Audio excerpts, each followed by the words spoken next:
তাহলে ওর prolapse of intestine আমরা correction করে দিচ্ছি। এখন সে ইনশাআল্লাহ আল্লাহর রহমতে আল্লাহ হয়তো ভালো হয়ে যাবে। আপনারা সবাই ওর জন্য দোয়া করবেন।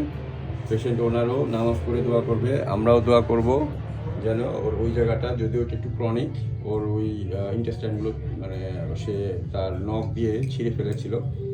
তো যদি মেজর কোনো ইয়ে না ছিঁড়ে, নার্ভ বা ইয়ে না ছিঁড়ে, তাহলে এটা আগের মতো ইনশাল্লাহ ইয়ে হয়ে যাবে। আমরা ইন্টেস্টাইনের ভেতরে, পেটের ভেতরে আমরা সব নাড়িগুলিগুলো ভেতরে ঢুকিয়ে দিয়ে পার স্টিং দিয়ে ওকে সিলি করে দিয়েছি। সুতরাং এখন ও মেডিকেশনের মাধ্যমে ধীরে ধীরে ভালো হয়ে যাবে। আপনারা যারা দেখছেন সবাই ওর জন্য দোয়া করবেন। ওর নাম জানি কি? চুকি যেন ভালো হয়ে যায়। চুকি আসছে, চুকির সাথে চুকির মা আসছে, নানি আসছে, হ্যাঁ, আর এই ডাক্তার নানা, জোয়ান নানা, এই আরেক নানা, সবাই ওর সার্জারি করছে।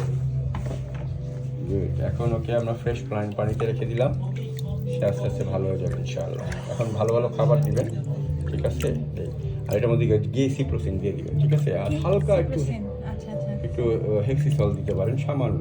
বাসায় যায় ওই জায়গাটায়?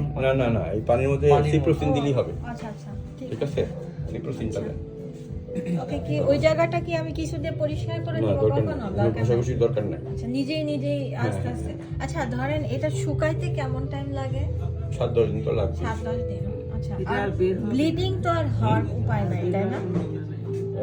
যদি কোদাকুদি না করে, ওটাই বড় অ্যানিমেলগুলোর সমস্যা হয় কি, ওরা বেশি জোরে কোদ দেয়। এখন আমি তখন মানে যেই শিলিগুলি আপনার জোড়া লেগে যায়, মানে বডির সাথে মিশে যায়, কসমেটিক সিলাই দেওয়া হয়েছে। সুতরাং বেশি চাপাচাপি যেন না করে। এখন ওকে বেশি ঘোরাঘুরি, ওকে একসাথে যেন হয় হাইবারনেশন থাকে, আপনার সামনে বেশি যাবেন না, অন্যগুলো থেকে আলাদা রাখবেন, ঠিক আছে? নাহলে হুড়াহুড়ি করে ছুটা ফেলবে। আচ্ছা, ঠিক আছে?